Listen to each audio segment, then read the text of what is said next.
Good morning. Welcome to Sports Fest live on Comcast Channel 26, also streamed on our Facebook page.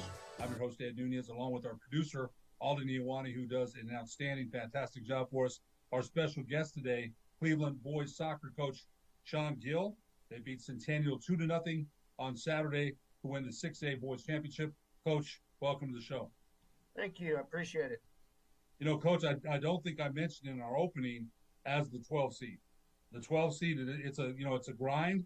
You mentioned to me Volcano Vista was the number one seed. You beat them before you beat Centennial.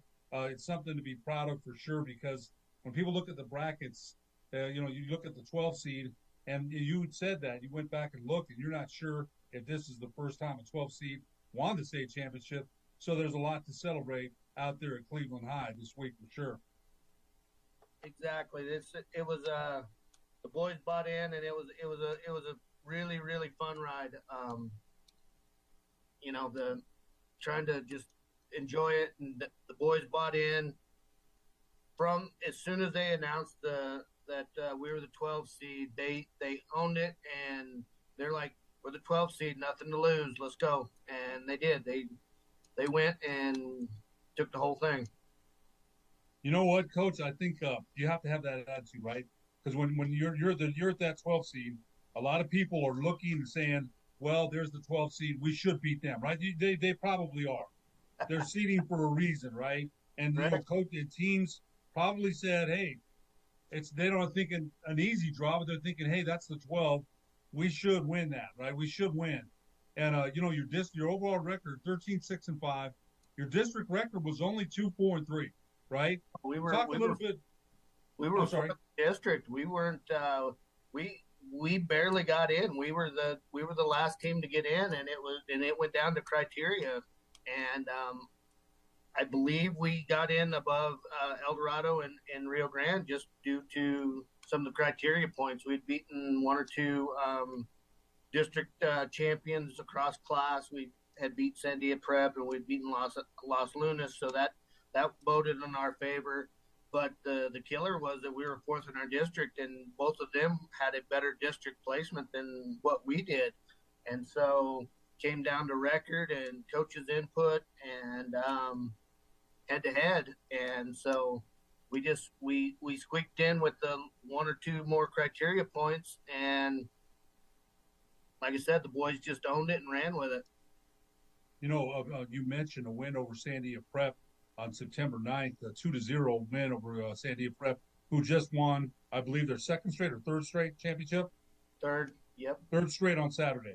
Correct. Do you think that that's the victory on your schedule? There might have been one or two more that vaulted the Storm into that tournament. Do you think that's a big victory there, right? That's one criteria, and their program speaks for itself. The girls winning their second consecutive one. They've got a solid program out there. Do you think there could have been a couple other victories too? But do you think that's the one that said they looked at and said, "Hey, that's an important victory there"? I do, and that's the reason we met them in the academy tournament, and that's why I'm in there, because some of the smaller schools that are the upper echelon academy is always tough.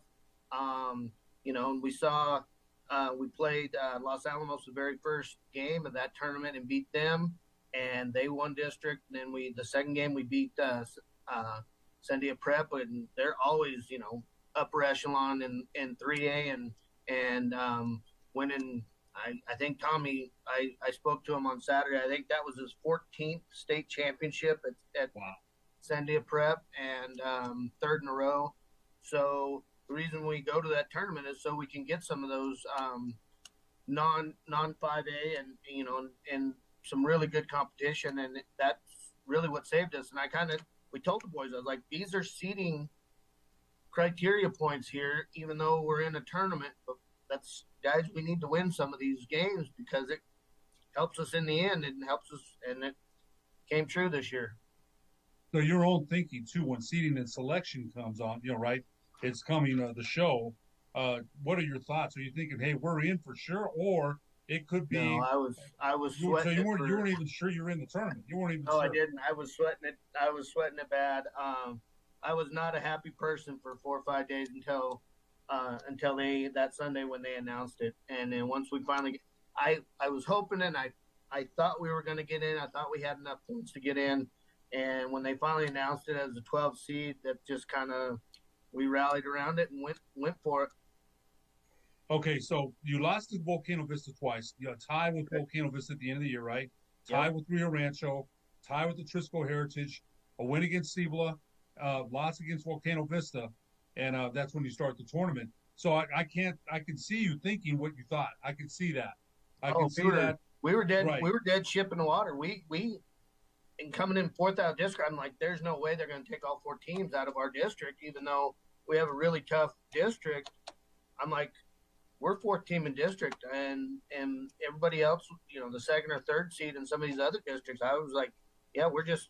And the frustrating thing is out of our hands. It was, we couldn't control our fate anymore when we lost that last game to Volcano. We were just hoping and praying we got in.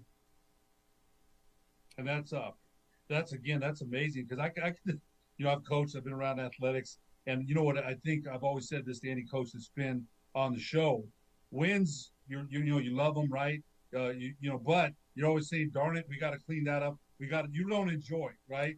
The losses. You said that for 4 days, you're the most miserable person on earth, along with other coaches, right, around the world, because losing eats us up. It does, right? It does. If you're any kind of competitor, you're probably thinking, what did I do wrong?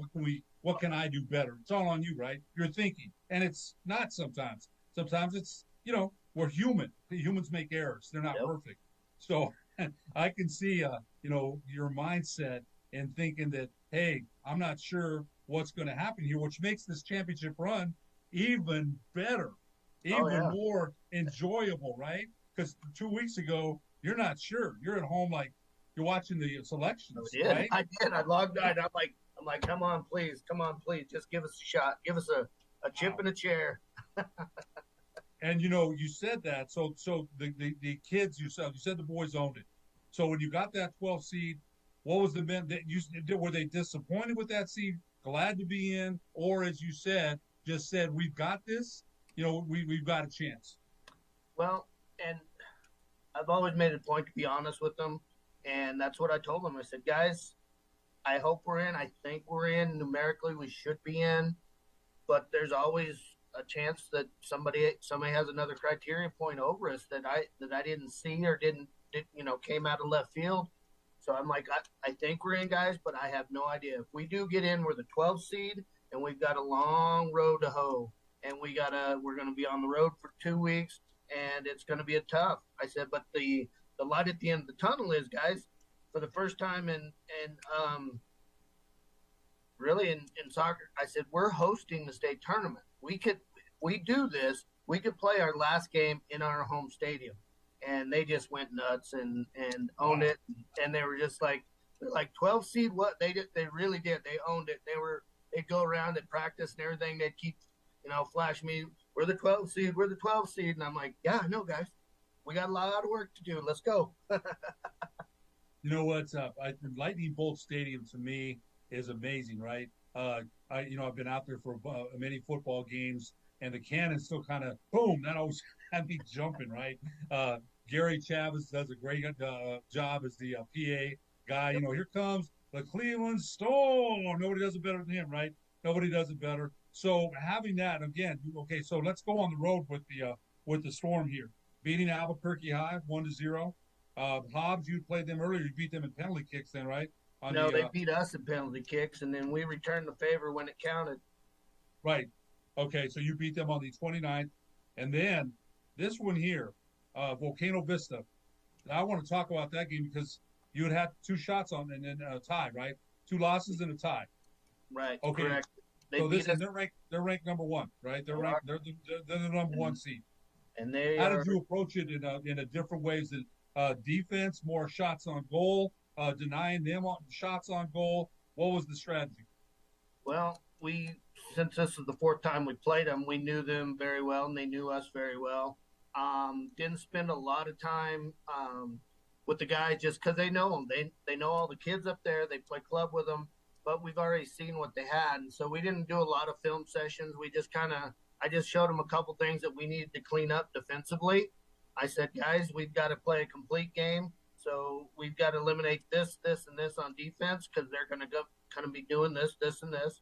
And then on offense, I said we got to capitalize on our chances. And I said we play a complete game, guys. We should be successful because I felt that the tie, we missed a couple opportunities, and then the two losses that they capitalized on our mistakes defensively. And I'm like, guys, we have to eliminate that defensively, and we'll be fine.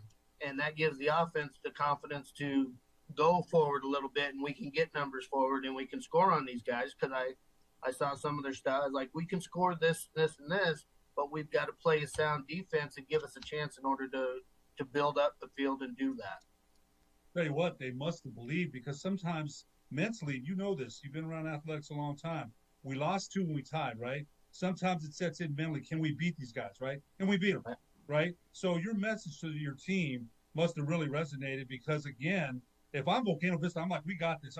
Mentally, kids, you can't help it. Kids are going to think that. They're going to think that no matter what you say. We've got to watch this, right? We got to be ready. Kids in their mind are like, hey, man, right? Not to say that they didn't play hard, because they did. And anytime you put Volcano Vista and Cleveland on the field, hey, right? I mean, you don't have to. It's a bloodbath every time in all sports, and across the board. It usually always comes down to us, and that's what makes it real sweet. And I'm proud of the boys for overcoming that little, that little mental block, because, as you know, high school athletics is 90% right here. And for them to be able to put that aside and overcome that, and honestly, I don't even think they thought about it. I think they just saw the bigger prize, that blue trophy out there, and that was just they were hyper focused on it for the last 2 weeks of the season. I don't think they even crossed their mind that they were going to lose. I really don't. That's saying something, right? It is, and that has a lot to do with messages by coaches, and then confidence as teams start, especially in winning on the road. All of a sudden, you've got a little bit of different swagger. Sometimes, Coach, you might agree, it's more fun to win on the road, I think, right? I'm a bus rat. I like loading my guys up on the bus and going and playing.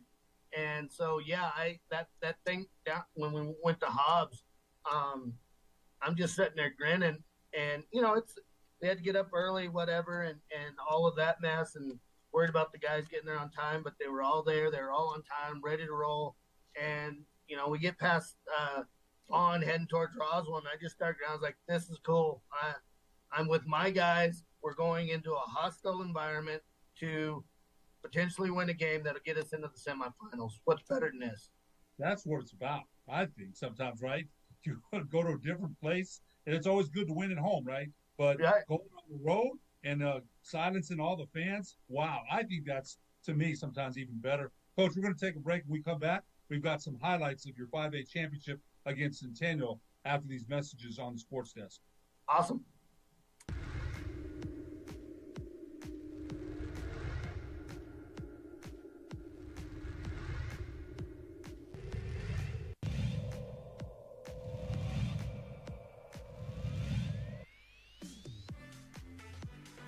Set up.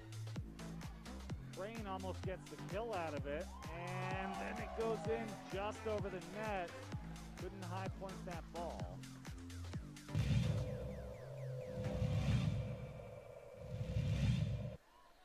Pius with some real estate. Montoya, there she goes. She's going to get a shot on the goal. Montoya, it's good.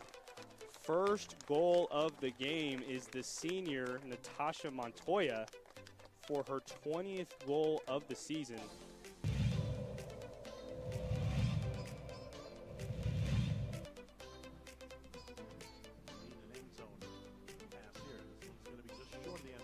Wrestle for the ball, no signal, and Wallen comes away with it. Interception for Nathaniel Wallen. Though pushed over, Meyer finds it. Baker, here's Vance with viciousness.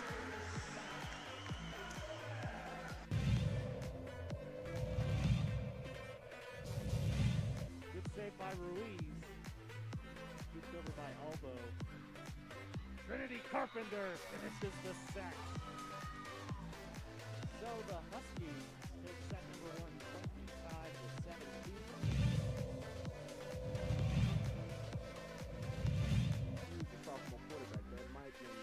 Ariano looking for the bomb. A little bit of separation. It's underthrown and he catches it. Oh, what a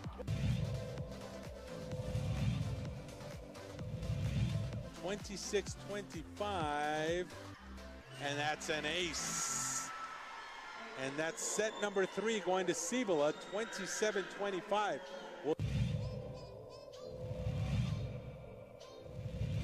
Stella Parker, she pushes it forward.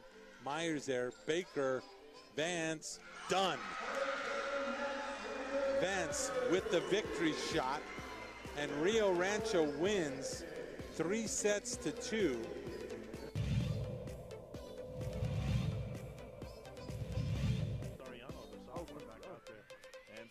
Bell, ring that bell. Elliott is in for the touchdown. Wow, is he special?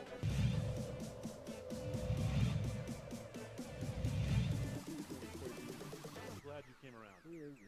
I wonder who convinced you. That is complete, and then a great move, and he is in. Touchdown. Aiden Cardiel.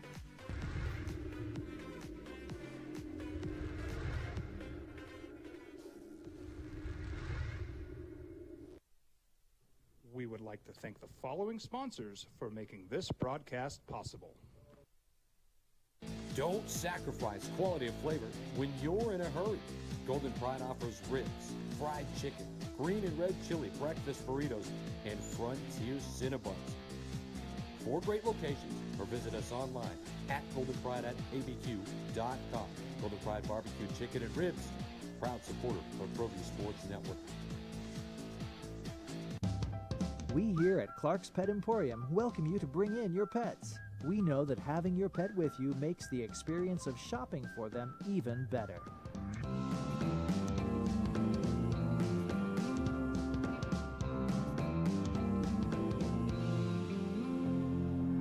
And we welcome you to bring your kids also. Clark's Pet Emporium, your pet's second best friend. We fight the battles no one hears about. We drop into the middle of firefights to rescue others. And act as one-man air traffic control towers. We're the ones who go before all others.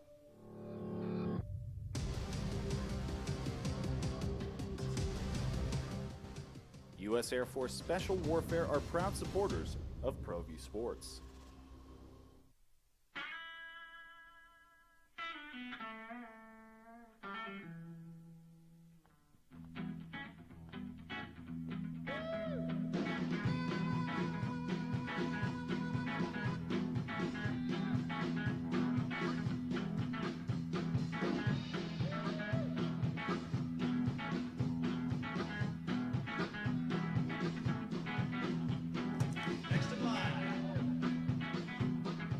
Rudy's is a proud supporter of ProView Networks.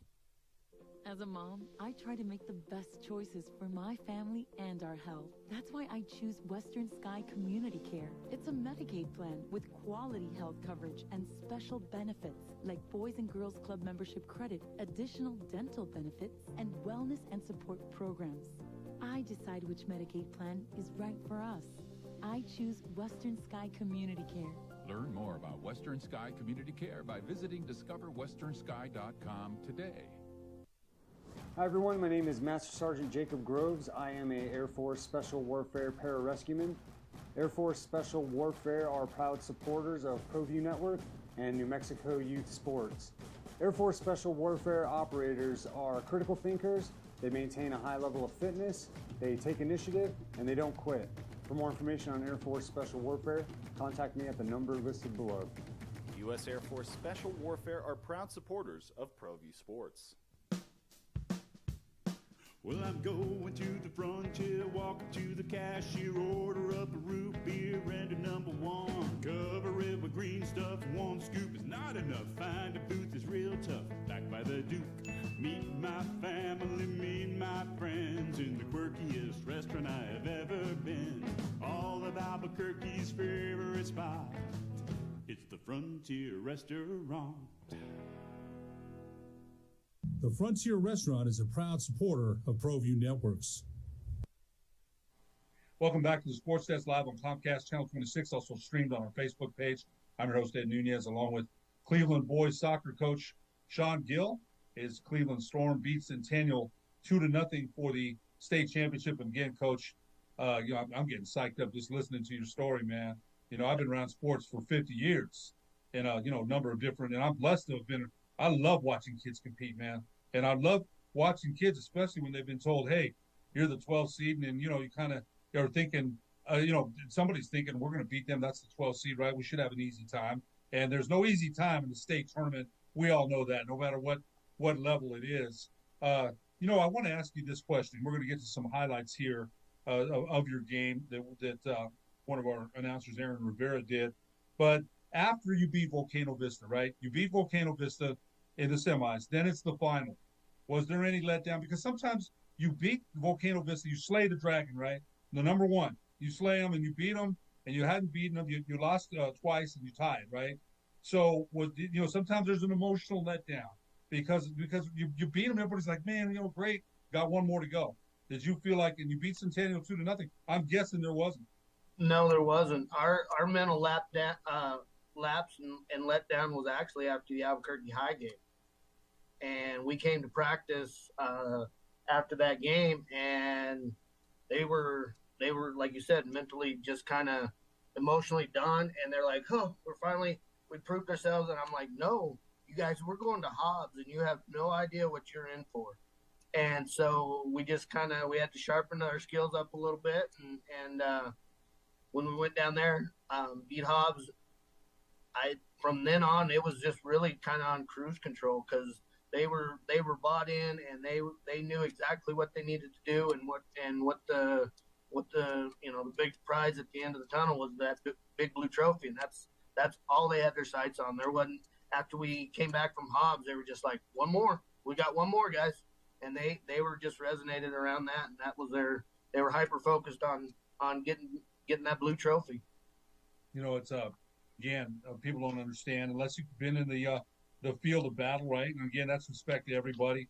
It's different when there's highlights of your championship game on the Blue Storm home field. And again, Coach, I would suggest that's quite a field, right, to play on. It's a great home field advantage. Talk a little bit about that. Talk a little bit about what we're seeing here.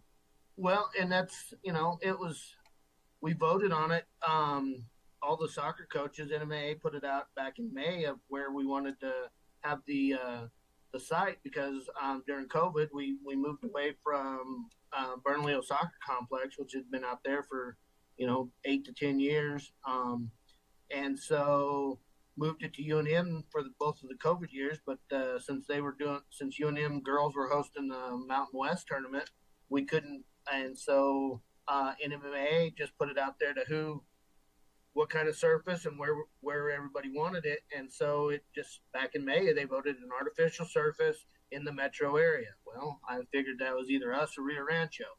And then in August, they announced that they were going to have it here. And, and I just laid it out to the boys. I was like, guys, there's a possibility if we do what we need to do, we could be in that final game in our home field. And that's something that nobody else has. That's a big advantage, a big, something to work for that nobody else had in the state. And then we got the 12 seed, and who would have thought we'd have ran through the bracket like we did and actually get to play in our last game in our home stadium. A couple things here. Now, you mentioned to me before when we went to break, Cleveland has 53 state championships since 2009, right? We called Green Bay back in the day, a lot of people would remember this, Title Town. They went back in the day before Super Bowls were played, Title Town, right? Cleveland's got an excellent championship reputation in a lot of different sports. But this one here, a little bit different because it's not, Cleveland's always number one. Look at the football team. Wow. They're going to compete for another state championship. Shaun Jimenez has won a couple of championships, won a championship at Cleveland. Your overall record, very impressive here. Okay, so you've already got 2 state titles, 2 district titles, 3 district runner-ups. Your overall record as a coach, 146, 122, and 14. And again, you've got to have a lot of things, Coach. You've got to, Coach Sean Wigley of Gateway Christian mentioned, you got to have the Jimmies and the Joes, the players, right? You got to have support from your athletic director, and you do. It's a great program there at Cleveland overall, right? Talk a little bit about the organization and the support you get from athletic directors, from other coaches there, from the community. It's a whole bunch of things that go into it. And it is, and people don't realize that we do have such a huge support system from our administration, from top down. The head principal and 3 of the 4 assistant principals were at our game on Saturday. It's the same at football games. It's the same at basketball games. You'll see the majority of the administration and head coaches at each of the other sports games. We'll just support each other. And in the mornings, for Sports Fit, every morning I get to talk and razz Coach Henry, who's one of the best track and cross country coaches on the planet. Legendary. Family's legendary. Yeah, and then Sean Jimenez is in the same office. Coach Schellenberger for baseball. So all 3, and Coach Copeland for wrestling. I mean, we're all in there, and then Garza comes in.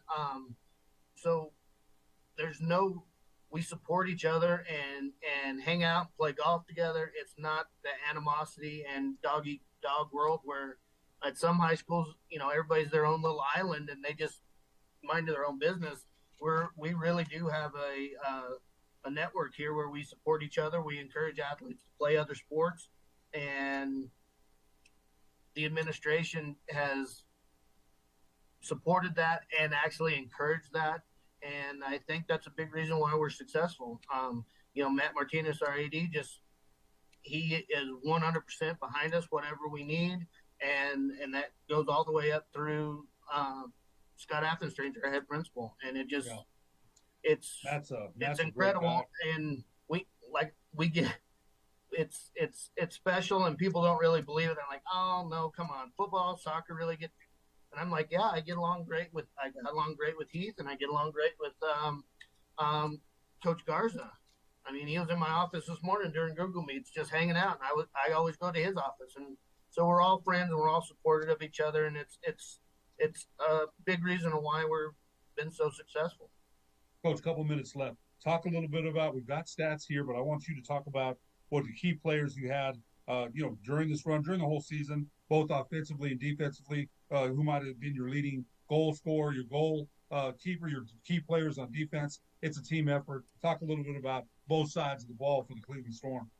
Well, on defense, another big story, a little side note that was we lost our goalie from last year to the United Academy team.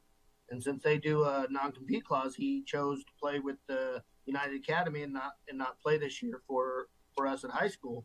So in June, we didn't have a goalkeeper. So we converted a field player into a goalie, and Joaquin Armijo, as a little sophomore, has owned that position, and in the last 4 months became one of the top goalkeepers in the state. Noah Rolls is a center back. On the left side, John Murray is just a dynamic defender, and he likes to get forward and help with the offense. But really, it came down to we have 3 center midfielders that are the best in the state. Emmanuel Ruiz, Dominic Aguilar, both juniors, and then Brian Ramirez, who was on that highlight with the half-field shot that kind of made the difference for us in that game against Centennial. Unfortunately, he's a senior, so we're losing him, but he's a dynamic player. And then we had a couple wings that were just fast and smart. Jack Marshall on the right side and Christian Dapolito on the left side. So we were just flying. And then I'll mention one more. Another one who bought into our system was Justin Cantrell up top, the kid who scored the second goal against Centennial. Was a center mid all of his playing career, but we have those 3, like I said, are just so dynamic and work so well together. I'm like, Justin, I need you on the field. You're a great soccer player, but I need you up top. And he's like, Coach, I don't want to play up top. I'm a center mid. And I said, well, you're going to play up top, you're going to do this, and you're going to do this, and you're going to be successful, and you're going to like it. Well, as proof in the pudding, he came over, gave me a hug, says, Coach, I kind of like playing that striker role. And I go, I know you would, buddy. You did exactly what we needed you to do up there. And that's what coaching's about. That's what it's about, right? Sometimes you got to make moves and have kids be uncomfortable sometimes, right? Sometimes you get the best results out of that. Even as adults, we still do. Cleveland boys coach Shaun Gill, the 5A championship, beat Centennial 2-0 on Saturday. I can't tell you how much as the 12th seed, we got to keep saying that, right? As the 12th seed. We can't thank you enough, and congratulations. Thank you for joining us today on the Sports Desk. I appreciate it. Thank you very much. It was fun. You bet. For producer Alden Iwani, I'm Ed Nunez. We'll see you next week on the Sports Desk.